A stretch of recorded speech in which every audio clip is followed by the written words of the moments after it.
All right, today guys, we're going to talk about our most popular blower here at Carl's Mower and Saw. Not only actually our most popular blower, one of our most popular tools at Carl's Mower and Saw. So let's go over the fact that you probably already bought one because you're super smart. And so let's talk about what it's going to be like to own this machine, what you can do to get the most out of your Stihl BR 600. You stepped up, you got a commercial grade blower, you got a blower that puts out over 700 CFM, right around 200 miles per hour, and actually only weighs 21.5 pounds. This thing is awesome, right?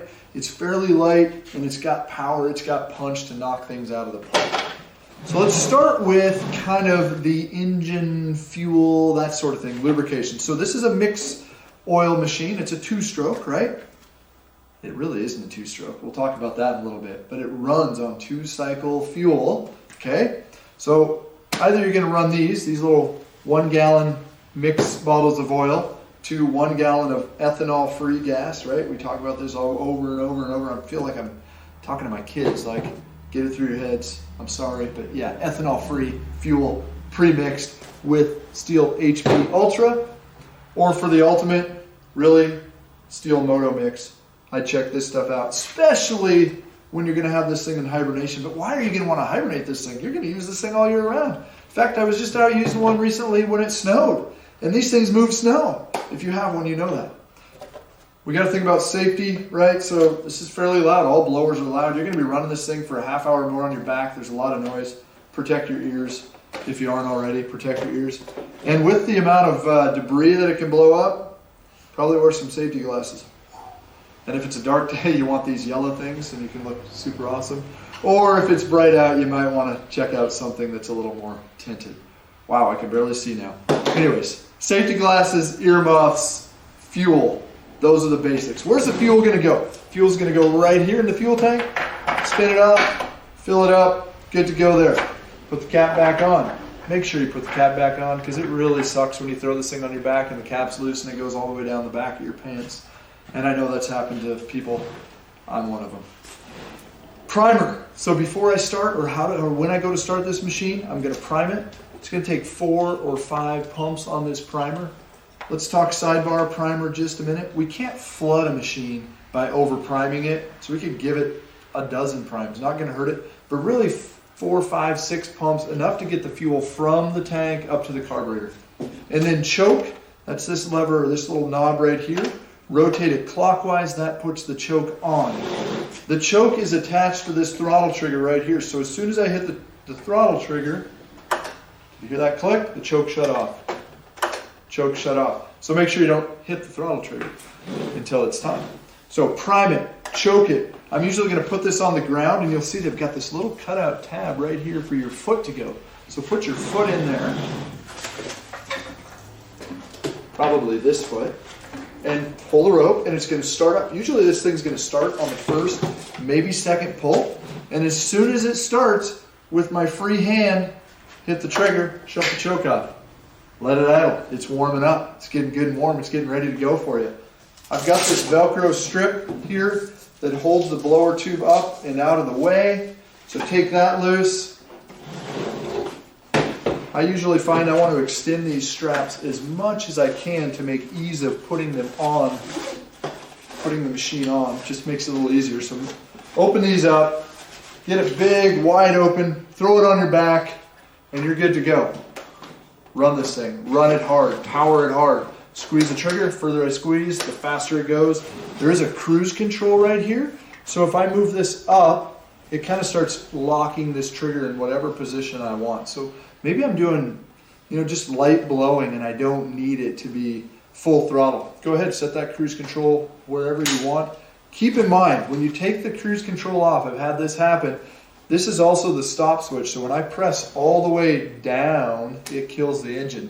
So if you've got the cruise control on and you quickly with your thumb go, shut the cruise control off, and you're not a little bit intentional, you can kill the machine. And that's when it kind of sucks, because you got to take this thing off your back and restart it, and you go, why did I do that? So just a little pointer, make your life a little better there. Let me tie this up, get this out of the way. Let's talk about the engine and the maintenance. So I alluded to the fact that this isn't a two-stroke, isn't a two-cycle engine. This is a 4-mix engine. It's an engine technology that Stihl came out with right around 2000, so 20 years ago or so. And what it is, it's an overhead valve, 4-cycle engine, but runs on mixed fuel. And so that is, it's powerful, it's clean, it's quiet, it pulls easier, but it's still 2 cycles, so I don't have the maintenance and I don't have the weight that I'd have with the traditional 4-cycle. It does add 1 step to maintenance. There are valves under this cover, and those valves should be adjusted, in my experience, right around 150 hours. And if you don't adjust them, this thing will keep running, it'll work. And you'll get to about 500 hours and you'll blow an engine up and you'll go, what happened? Ouch. So it tells you kind of the story that it needs a valve adjustment. When you go to pull this rope right now, it's a pretty smooth, fluid pull, and it starts very well. As those valves get out of adjustment, that pull is going to become chunkier, I'll call it.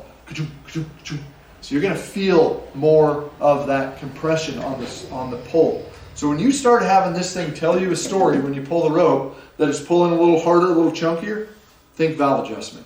After that, it's a lot longer, but initially somewhere around 150, please do it. It's totally worth it. It's going to save you some hassles, some heartache, some pain.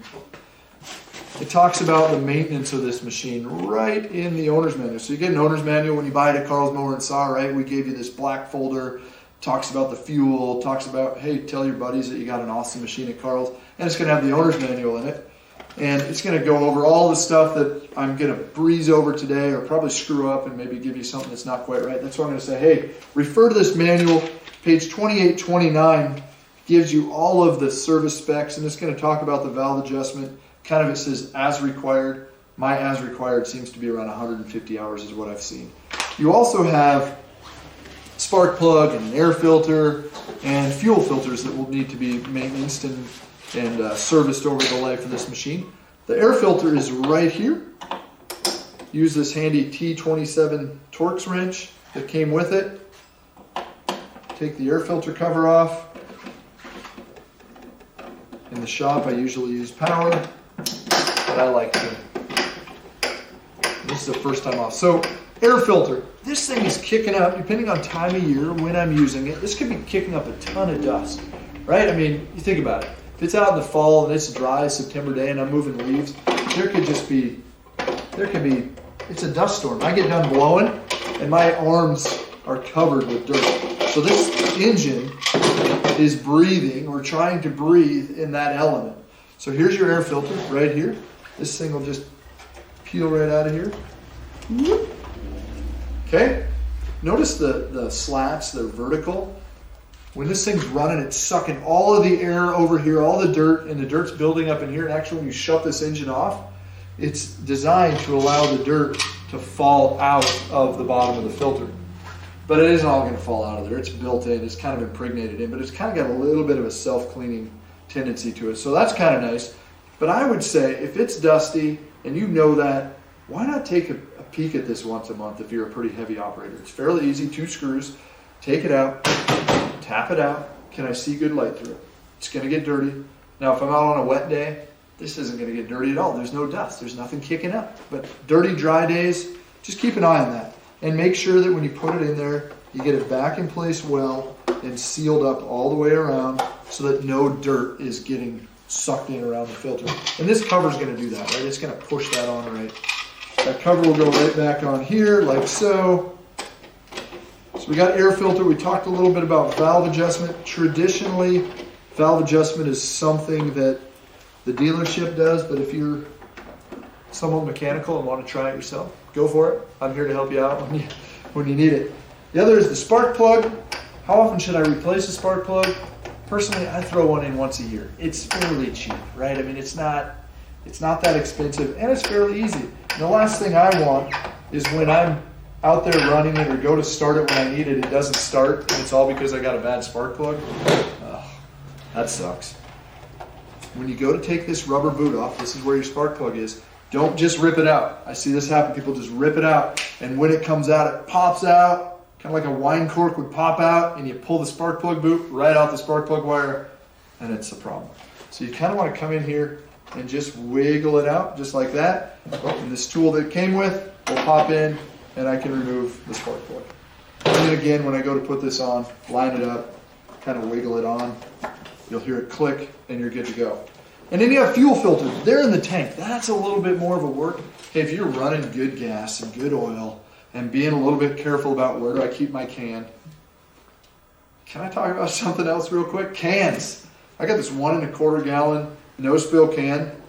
I've been selling these for over 20 years. Well before we needed to have a safety or emissions friendly can. Let me tell you, I love this can. I'm sorry that I went onto this squirrel rabbit trail. Green button, push, pour. Love it. I put it in my tank, squeeze it, it pours. It's all sealed off. It can sit out in the rain. It's not going to get rain in it. It's just an awesome can. I would warn, don't keep it in the back of your truck on a 90-degree day. It'll bake and bloat, and you'll have this big can in there. That's with any non-vented gas can. So running good gas and good oil, maybe storing it with Motomix if this thing is going to hibernate. You don't have to worry about your fuel filters that often, but you know you've had this thing 3, 4, 5 years. It might not be a bad idea to service it and throw some fuel filters in there. So again, the Stihl BR 600. You know how to maintain the engine. I got one other little trick, one other little tip I want to point out here. Over time, the throttle cable on this thing is going to stretch. And you'll find you're not getting full power anymore. You pull the trigger and it's just not coming up to full speed. And they've hidden a little screw, and that's why they give you the screwdriver. One of the 2 reasons they give you the screwdriver. Right in here, you can stick this and I can tighten that cable up and get rid of the slack that's developed in the cable.